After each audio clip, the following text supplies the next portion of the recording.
김건희 피의자는 취재진을 의식한 듯 서초동 자택의 정문이 아닌 다른 출구로 나왔고 통보한 시간을 넘겨 10분 늦게 특검에 나타났습니다. 주가 조작, BP 패밀리 같은 구체적인 질문에 입을 닫았습니다. 이어서 김혜리 기자입니다. 오늘 오전 9시 32분쯤 서울 서초구 아크로비스타에서 검은색 카니발이 출발했습니다.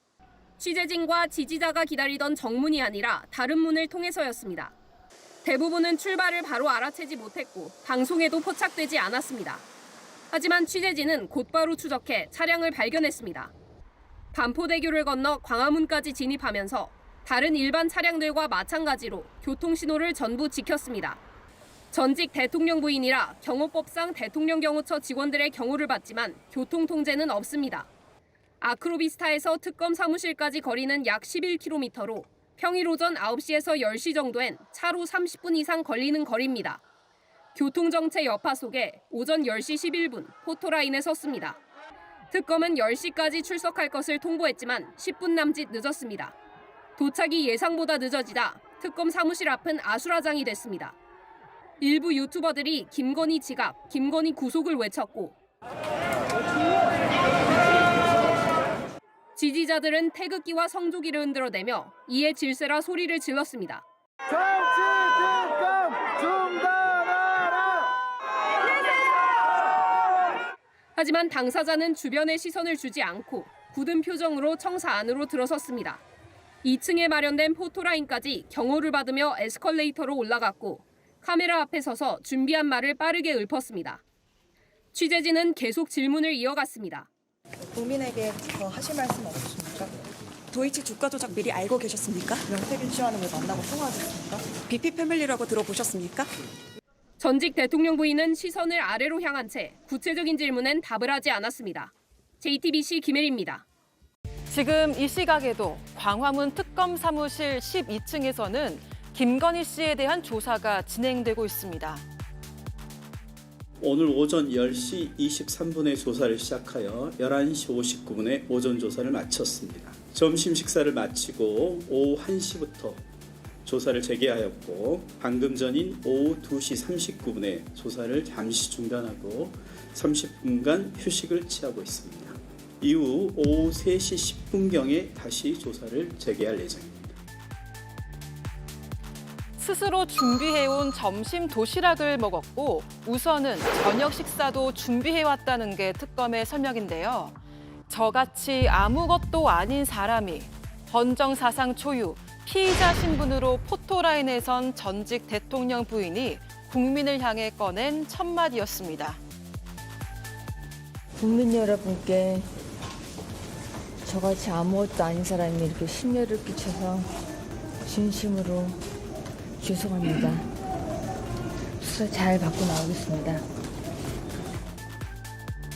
외신들도 이 발언을 집중 조명했습니다.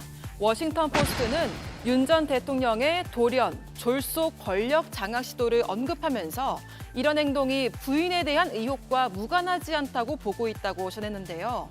조사실로 향하며 김건희 씨가 남긴 한마디, 자꾸만 곱씹게 되는 건 왜일까요?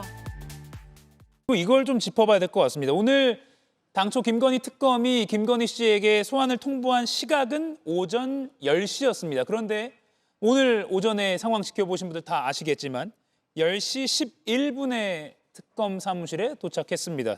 11분 지각을 하게 된 건데 이게 물론 사전에 특검과 조율이 됐다면 조금 문제는 달라지겠지만 아직까지 그런 공식적인 확인은 없습니다. 신현영 의원님, 왜 지각을 했을까요? 이것도 국민과의 약속이기도 하잖아요. 국민과의 약속이고 언론과의 약속이죠. 예. 10시에 소환 조사라고 하면은 사실은 많은 분들이 오전부터 진치고 기다리면서 김건희 여사가 포토라인을 쓰는지 아니면 어떤 말을 할 건지에 대해서 상당히 많은 준비를 하면서 라이브를 준비하고 있지 않습니까? 네. 이미 다 알고 있는 상황에서 특검에 대해서 처음 소환 조사를 받는 데 있어서의 본인의 태도를 간접적으로 나타내는 거라고 봅니다. 그러면 미리 와서 대기하고 있다가 시간에 맞춰서 나오지는 못할 망정, 그것도 뭐 비가 오고 여러 가지 뭐 교통체증이 있었다 하더라도 그럼에도 불구하고 이런 태도를 보이는 건 마치 윤석열 전 대통령이 예전에 내란 특검에 소환 조사 받을 때 9시에는 못 나온다, 10시로 맞춰라. 그리고서는 9시에 나온다고 했을 때도 20분 정도 늦을 수 있다. 그러면서 예. 1분 지각하지 않았습니까? 그런 방식으로의 검찰과의 나름의 기싸움, 그리고 특검에서의 조사받는 거에 대해서 나는 밀리지 않겠다? 이런 방식으로의 하나의 태도를 나타내는 거 아닌가? 그런 면에서 국민들이 더 분노할 수 있다라는 면에서는 적절치 않다라고 생각이 듭니다. 예, 오히려 성실하게 시간에 맞춰서 오히려 조금 일찍 나왔다면 국민들이 조금은 바라보는 시각이 모르겠습니다. 좀 달라졌을 수도 있을까 싶은데 아무튼 오늘 11분을 지각하는 일까지 벌어졌습니다. 오늘 김건희 씨 측이 직접 저녁 도시락을 준비했다라는 것도 특검이 설명을 했는데 뭐 의사 출신이기도 하시니까요. 건강상의 이유 때문일까요? 글쎄요, 그것도 참 특이한 것 같습니다. 예. 실제로는 보통은 피의자 조사 받으면 특검에 이렇게 조사 받으면서 시켜주는 그런 식단들을 예. 그대로 제공받는 게 일반적이거든요. 뭐 여러 가지 뭐 짜장면이나 아니면 설렁탕이든 아니면 도시락이든 이런 것들을 제공받는 것이 일반적인데 그리고 그게 기사화되기도 하죠. 예, 그렇죠. 어떤 메뉴를 어떻게 먹었느냐 이런 것들에 대한 언론의 관심을 받기도 하는데 특별히 본인의 그런 식단을 준비해 왔다라는 것은 내가 어떤 건강상의 이유로 소화 장애나 아니면 뭐 체중 감소나 아니면 우울증이 있기 때문에 어떤 특정 식단에 대해서만 뭔가 먹을 수 있는 예. 예를 들어서 소화가 잘 되는 죽이라든지 아니면 부드러운 음식이라든지 아니면 뭐 체중에 있어서의 도움이 되는 그런 건강식이라든지 이런 것들을 미리 준비해 왔다는 것은 오늘의 특검을 대비한 만반의 준비를 해왔다라는 거기 때문에 예. 상당히 뭐 이 부분에 있어서는 오늘의 여러 가지 발생할 수 있는 정황에 대해서는 시나리오를 가지고서는 예. 준비를 탄탄하게 해온 거 아닌가라는 또 하나의 그런 단서이지 않을까라는 생각도 해봅니다.